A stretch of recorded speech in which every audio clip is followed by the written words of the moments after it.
America as the others. That's it. Skip, no more, no less. That's all we want. We want equal protection of what we're supposed to have because we're citizens just like everyone else. So we're not going to be deterred. And you see what's happening, Skip. You see what's happening across America. These athletes are starting to speak out. These entertainers and more people are becoming involved in the process. They're voting in record numbers because they told us, now, our vote matters. And we're starting to see that our vote does matter because we see the other side fighting so hard to keep us from voting. Yep. So they tell us that our vote mattered. Okay, so what have we done, Skip? We got President-elect Biden. We're going to get him in office. It looks like we're going to have control of the Senate. We have control of the House.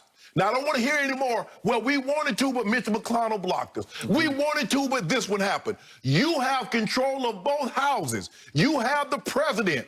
Now it's time to see some laws get put in place that offer protections for minorities in this country. No more excuses. Skip, why should we be surprised? I think sometimes, Skip, what happens is that we get a George Floyd situation that's right there and for the viewing public to see, and he gets charged. You say, yeah, okay, we good now. But that's 1 in 100,000. What about the Tamir Rices? What about the ones that didn't? What about Breonna Taylor? So it's just so fun. And I'm reading this and I'm like, why am I not surprised by this? Black America, are we really surprised? We're disappointed, but we're not surprised because we knew the outcome was going to be this. He could have potentially had something where they're willing to ask and they'll reason and they'll be rational in their thought process if it's someone of their race that looks like them, that talks like them. They're so rational. Calm down. Okay, let me talk. That's not how they do us. They shoot first, ask questions later, knowing with that qualified immunity. Now, Skip, it's not gonna be easy because you know how those police unions, they're strong and they have a protection. Unless he leaves a manifesto that says, yes, I'm going out and I'm going to shoot this and this, nothing's going to happen. And at some point in time, when you spend hundreds and hundreds of millions of dollars in settlements, shouldn't that say, you know what, we got to change something here. We're spending out hundreds of millions of dollars every year in these settlements. But as LeBron and Wesley Matthews so eloquently laid out, we're going to be undeterred in this. If you think we're going away, we're not. We're going to continue to turn out in droves. We're going to continue to vote, and we're going to continue to put people in place that says we want better for America. But why should we be surprised, Skip? It's been going on for 402 years now. And here's the thing, before I turn it over to you, Skip. Until America deals with this cancer, and the cancer is race. That's what it's always been. That's how America was founded. It's always been separate. You judge, you look at your skin, and that's why blacks were slaves and the Native Americans, so it was always did that. So you can't go, I go to the doctor, Skip, and he tells me I have this debilitating disease and not cancer. And he says, Mr. Sharp, we're not going to treat you, we're not going to talk about it, and maybe it goes away. Because that's how America has done with race for 400 years. We're not going to talk about it. It'll just go away. And it's been festering, and it boiled over with the George Floyd. But change is going to come. Dr. King says it might not happen overnight. And it's gone on, it's gone on longer than what it should, Skip. But we're going to keep fighting, and we're going to get eventually, like he said, we're going to get to the mountaintop where we get treated fair. We get fair representation. But I'm so proud of what Georgia had done yesterday. I'm so disappointed in what happened in Wisconsin yesterday. While I was disappointed on one side, I was excited on the other. But President Biden, you don't know this, bro. Now, you said you made all these promises. He did. If you do this, we're going to get these $2,000 stimulus checks. And we're going to get $15 an hour minimum wage. And we're going to protect that. Okay. The first 100 days, let's see some of that happen. And not that bull jive that Tim Scott put before us that week. Legislation on police reform. We don't want any of that. Mitch McConnell, I don't want to hear nothing you got to say. Lindsey Graham, I want to hear nothing you got to say. I want action. We want action. We demand action. By the way, Dr. King said change is going to come like in 1965. Yeah. Right? Well, with Marshall watching, I think within 63. Okay. Here we are. Here we are. Okay. So I agree with your conclusion.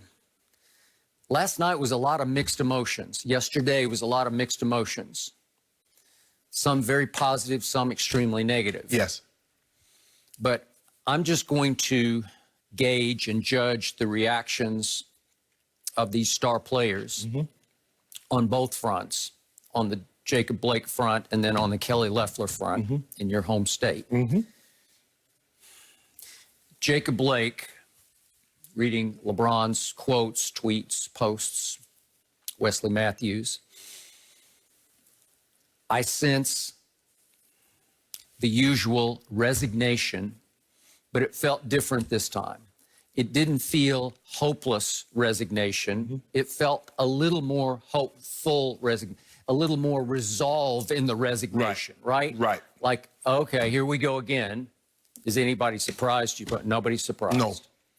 But I still felt some new bits and pieces of progress and hope, where the viewpoint has changed to, we still got this. Right. We've had a little bit and a little piece and a little bit and a little piece of progress here, and let's not give up the fight. Correct. And again, I always like what LeBron has to say about this, but Wesley Matthews, this one surprised me a little bit. I hadn't thought about him, but he's from Wisconsin. His father played at the University of Wisconsin, then was a point guard, obviously the backup, on 2 Laker championship teams back in '87 and '88. And then, even though Wesley Jr. was born in San Antonio, he went to high school up in Madison, Wisconsin, where University of Wisconsin is based, obviously. And he was Mr. Basketball in the state of Wisconsin in 2005, then chose to go to Marquette instead of University of Wisconsin, but he was a star at Marquette, and then you know the rest of the story. And last year, he winds up fatefully with the Bucks in Milwaukee. So he was part and parcel of a decision that got made, what was that night, August 26th in the bubble, when the Bucks sort of broke ranks, as you recall, shocked to LeBron and to everybody. Shocked everybody because no one knew. Yeah, no one knew, and they decided minutes before a tip-off of a bubble playoff game, no. We good. We're not going to go out there. We're not going to play. Right. And left the Orlando Magic just standing out in the arena by themselves like, really? No game?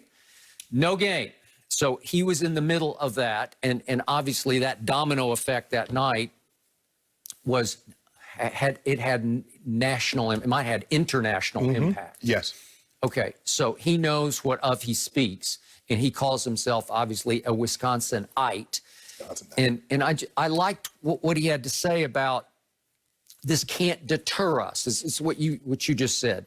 We can't lose our heads. We can't start rioting. We have to be calculated, and we have to continue to keep our foot on the pedal, to continue to push down.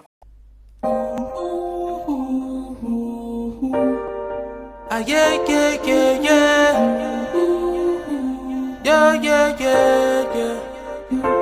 I'm a star, shining brightest in the darkest times. I'm a star, twinkle, twinkle, I bring the sparkle in, light your world up. Yeah, light your world up.